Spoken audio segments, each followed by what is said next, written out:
What's up guys, how's it going? Welcome to another video here in the channel. Today, I'm going to talk about the case of Samantha Collins. If you haven't subscribed yet, please do, and don't forget to turn on notifications. Now, without further ado, let's go to the video.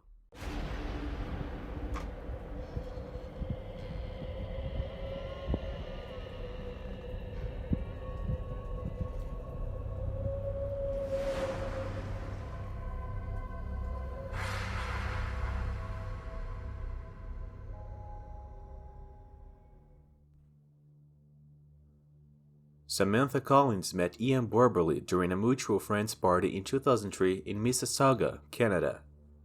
At the time, Samantha was 25 and Ian was 28. The two were from completely different worlds.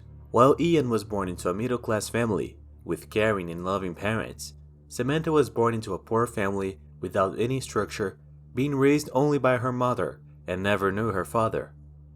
Samantha became pregnant while still in high school, but instead of raising the child, she decided to relinquish custody of him by giving him up for adoption. Later, she turned to selling narcotics and working as a stripper in a club to earn a living. Ian, on the other hand, studied at one of the best colleges in the country, where he went to study physical education, which was his passion. After graduating, he moved to Toronto where he became a private fitness coach, getting a few jobs there. He was also a bodybuilder, and his friend described him as a cheerful and kind guy. But despite loving parents, good education, and friends speaking well of him, Ian was bad news. Going back to the party where he met Samantha Collins in 2003, it is said that it was love at first sight, and as we all know, that hasn't been working out very well lately. The two started a relationship and it all went very fast. Within a few days, Ian invited Samantha to move in with him. According to people close to them, the first few months of their relationship were just parties, drinks, and drugs. The two spent so much money on these parties that there was barely enough left over for the basic expenses, such as light and rent. With that, Ian got another job at a company that builds fences around houses, so he could supplement his income and have more left over for parties and drinks. He was later accused of stealing tools from a company that was neighboring the company he worked for. Afraid of being arrested and also of being several months overdue rent, Ian packs everything he can, puts it in his car, and flees to his parents' house in Bracebridge, and Samantha goes with him. The police even issued a warrant for his arrest, but in the end nothing came of it. Ian's parents, George and Cindy Borberly, were happy to have their son home, but they didn't like Samantha one bit. George was quieter and too polite to say anything to his son. Cindy was more direct. She told her son that as soon as she laid eyes on Samantha, she saw that she was a bad influence on him. Ian ignored her and just said that when she got to know Samantha better, she would like her. Shortly thereafter, Samantha became pregnant, and in May 2004, their son was born. After spending almost 1 year living at Ian's parents' house, the couple decided it was time to move and have a place just for them and their son. They found a small apartment in the same city and moved in. Ian got a new job in construction, but the couple struggled to pay rent and care for their child. They also used to fight a lot, and aggression between them was frequent. When their son was just 4 months old, Samantha was arrested for assaulting Ian, who threatened to report her to a body that oversees child care. Ian said he was going to report her because Samantha didn't take good care of the child. Samantha spent one night in jail. After leaving, she returned to the apartment with Ian and the two continued as if nothing had happened. However, a few days later, they started arguing again, and Samantha threw a plate full of spaghetti at Ian's head. The couple's neighbors, unable to take the situation any longer, decided to inform the owner of the apartment, who, to get rid of them, offered $900 for the two to vacate the property. Ian and Samantha accepted. They then moved to another apartment on the outskirts of Bracebridge. Later, they were evicted for not paying rent and moved to a bungalow near a river called the Muskoka. Ian started working for a contractor named Jeremy Crease, usually doing renovations to cottages. Samantha, on the other hand, got a job as a waitress at a restaurant called the Purple Pig. She also sought help for her addiction. From the outside looking in, it looked like the couple was getting back on track.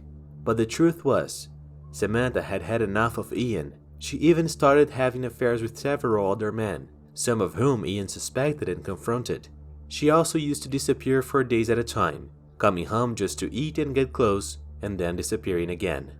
At this point, the couple's son was more with his paternal grandparents than with them. Afterwards, Samantha began to devise a plan to break up with Ian and take their child away with her. On March 19, 2007, she told her doctor that she was leaving town. 2 days later, she asked her addiction counselor to write her a letter testifying to her progress. Samantha intended to use this letter to ask for sole custody of her son. The couple, in addition to having their relationship in pieces, were also having huge financial problems. It is said that they owed over $3,000 in back rent. And if the landlord evicted them, they would have to move back with Ian's parents. On March 22nd, the two were due to appear at 9:30 a.m. in a courtroom to try to settle the rent. Ian woke up early to take his son to daycare, while Samantha stayed home to get ready. She made numerous calls, including one to her son's daycare, telling the staff not to let George nor Cindy pick him up later that day. Samantha decided she was ready to leave Ian and take her son with her. However, Ian returned home before she could leave without him noticing. Ian told her that his boss, Jeremy Grease, was going to give him a loan to help with the rent and maybe save them from being evicted. It was then that Samantha decided to review her plan to leave and take their son with her. Samantha also said that she couldn't take that life anymore and that was already fed up with Ian, that she wanted to leave and start over with her son. Ian was furious. He started to break some things in the house and told her that she could leave but that their son would stay. Samantha was reluctant, said she would not leave without her son. She went to the child's room to try to get him, but Ian stopped her. Samantha, then realizing that she would not be able to take the child, decided to get some belongings and left alone, saying that sooner or later she would come back to get the child, and Ian could do nothing about it.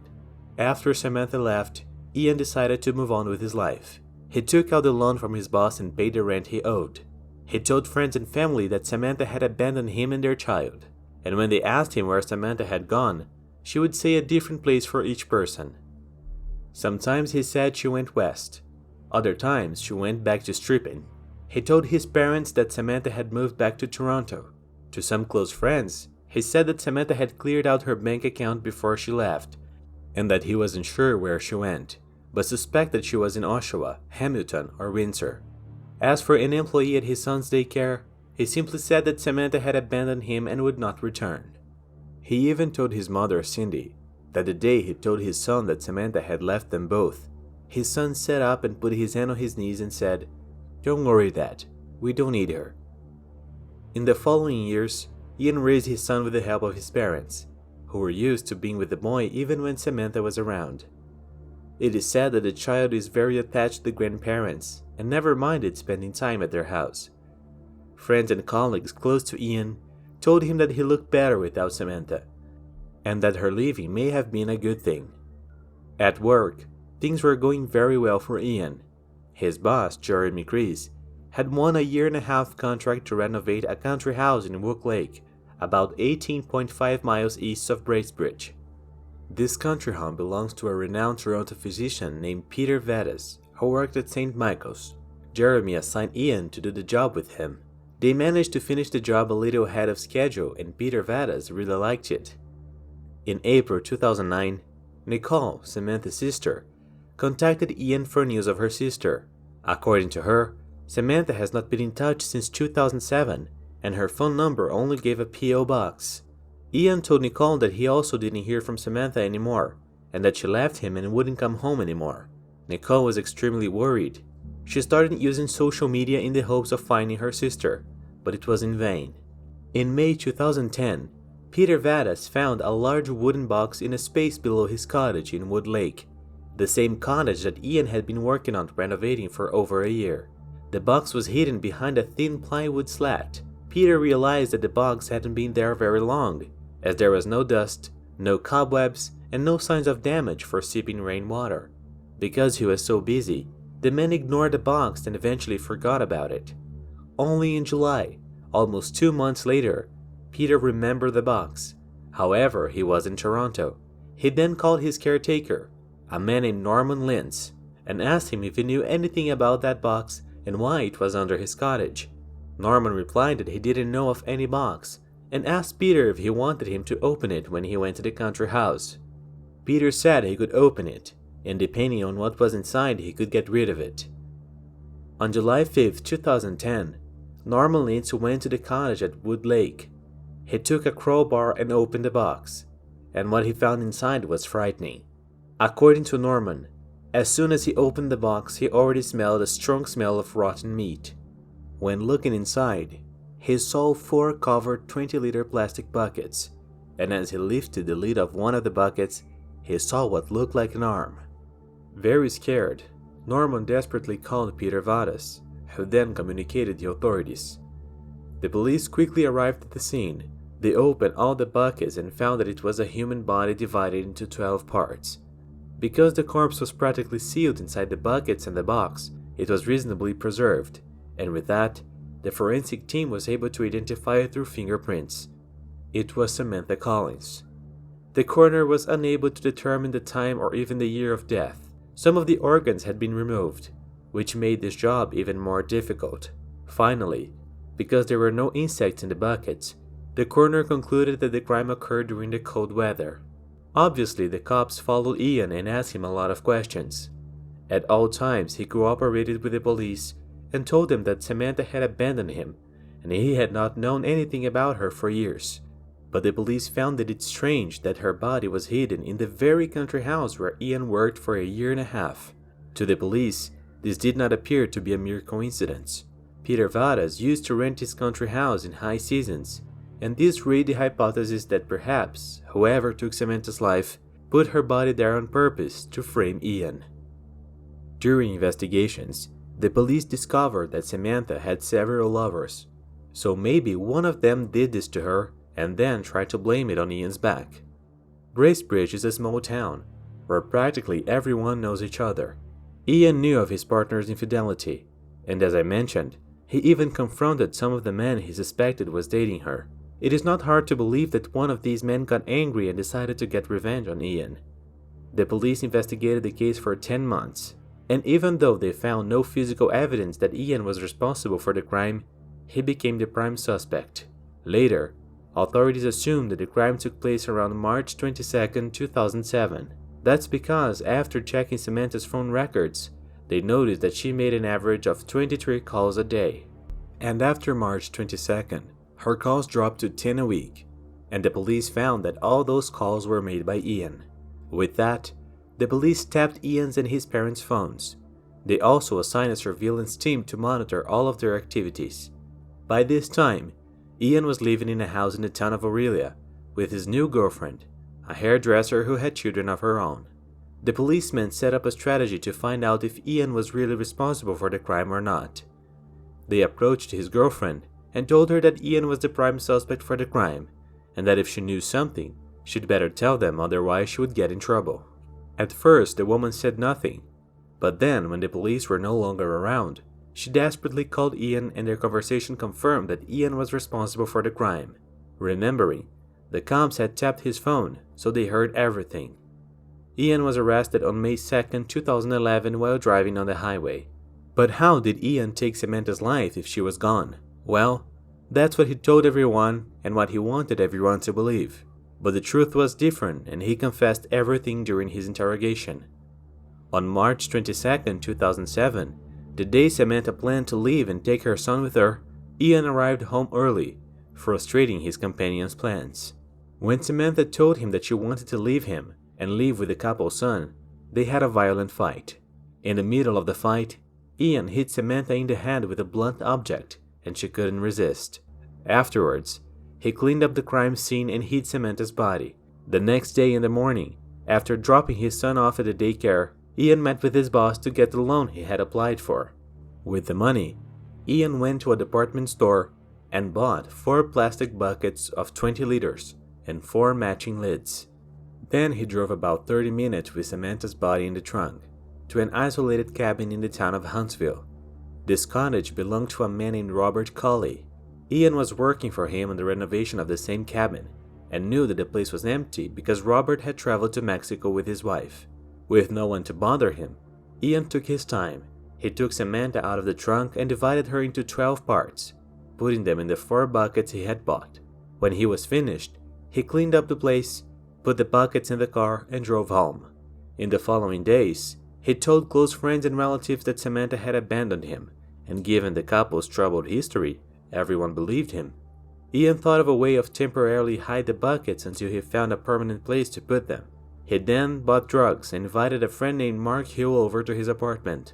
Mark was an addict with an extensive criminal record, and Ian knew he had a warehouse in the town of Gravenhurst, the perfect place for him to temporarily store the buckets. While the two were doing drugs, Ian asked Mark if he could use his storage room to store the things Samantha had left after leaving him. Mark said fine, and that same week, Ian took the buckets to that warehouse, but didn't tell Mark what that was really about.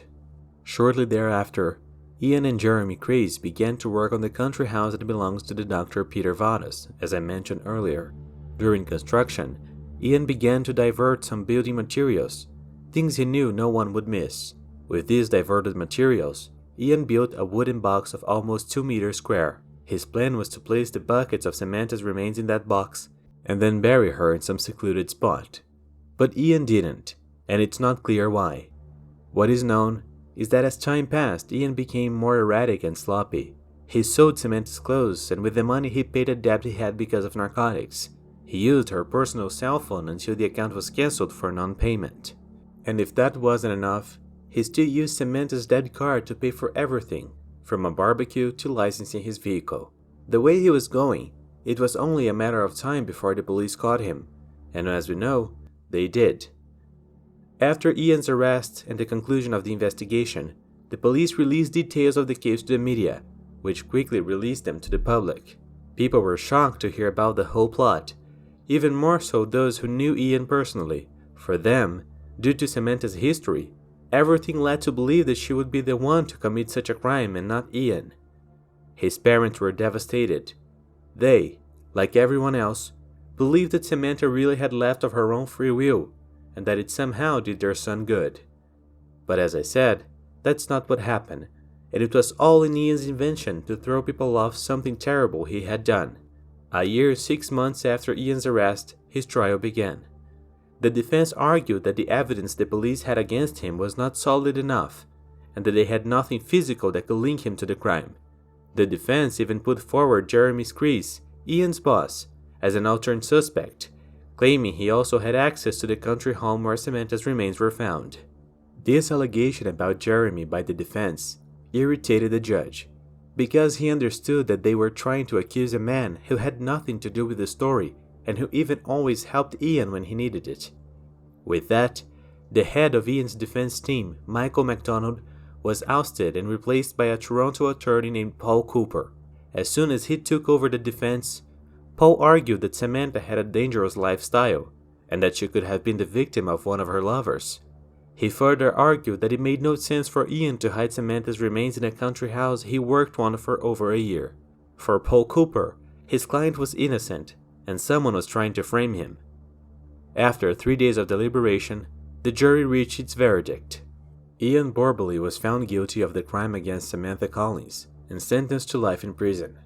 The child, the result of his relationship with Samantha, was taken care of by his paternal grandparents. I found no information regarding Samantha's family, other than the fact that her sister searched for her in 2009. Today, Ian is being held at Millhaven Maximum Security Prison and will only be eligible for parole when he turns 53. Alright folks, that's it for today. Thanks for watching until the end. Best wishes, and I see you next time.